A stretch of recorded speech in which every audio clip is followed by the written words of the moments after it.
এবার ভারত পাকিস্তান সংঘাতের ছায়া পড়ল ঢাকার পুঁজিবাজারেও। প্রতিবেশী দুই দেশের যুদ্ধাবস্থা নিয়ে আতঙ্কিত দেশের বিনিয়োগকারীরা। একদিনেই প্রায় 150 পয়েন্ট হারালো ঢাকায় স্টক এক্সচেঞ্জ ডিএসই এর প্রধান সূচক। 7 মে সকাল থেকেই পুঁজিবাজারে দেখা দেয় ব্যাপক পতন। লেনদেনের শুরুর 18 মিনিটেই ডিএসই সূচক কমে যায় 92 পয়েন্ট। এরপর কিছুটা সামাল দিলেও দিনের শেষ পর্যন্ত থামানো যায়নি ধস। শেষ পর্যন্ত সূচক দাঁড়ায় 4802 পয়েন্টে, যা আগের দিনের চেয়ে 149 পয়েন্ট কম।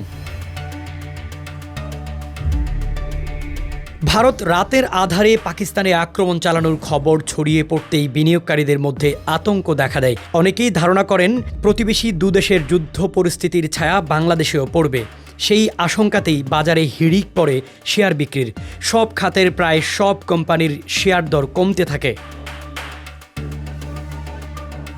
তবে প্যানিক সেলে শেয়ার বাজারে বিক্রির হিড়িক পড়লেও একেবারে নিঃশব্দ হয়নি ক্রেতারা। এদিন মোট লেনদেন হয় 516 কোটি 46 লাখ টাকার, যা সাধারণ সময়ের তুলনায় বেশ বেশি।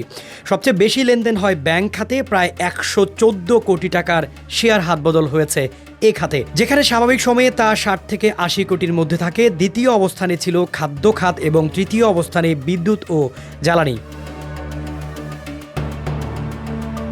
পুঁজিবাজারের সদস্যভুক্ত ব্রোকারেজ হাউসগুলোর সংগঠন ডিএসই ব্রোকার্স অ্যাসোসিয়েশন অব বাংলাদেশের সভাপতি সাইফুল ইসলাম মনে করেন, প্যানিক সেল করে একটি গোষ্ঠী লাভবান হওয়ার চেষ্টা করছে। তিনি বলেন, পাক ভারত যুদ্ধকে সামনে নিয়ে এসে একটি প্যানিক সৃষ্টি করা হয়েছে, রিউমার ছড়িয়েছে অনেকে। শেয়ার দর পতন করে একটি গ্রুপ ফের কম দামে তা কেনার সুযোগ পেল। সাধারণত শেয়ার দরে বড় পতন হলে লেনদেন আরও কমে যাবার কথা, কিন্তু ডিএসইতে তা হয়নি। এটিও একটি ইঙ্গিত বলে মনে করছেন সাইফুল ইসলাম। লেনদেনের তথ্য ঘেঁটে দেখা যায়, লেনদেনে আসা 394টি প্রতিষ্ঠানের মধ্যে 385টির শেয়ার দর কমেছে, বেড়েছে কেবল 9টির। কোম্পানি ও ফান্ড মিলিয়ে আগের দরে লেনদেন হয় 5টির। Bashundhara paper mill, Midland bank ও এনআরবি ব্যাংক ছিল দর বৃদ্ধিতে শীর্ষে। আর বড় পতন দেখেছে প্রাইম টেক্সটাইল, বিচ হ্যাচারি ও মাইডাস ফাইন্যান্স।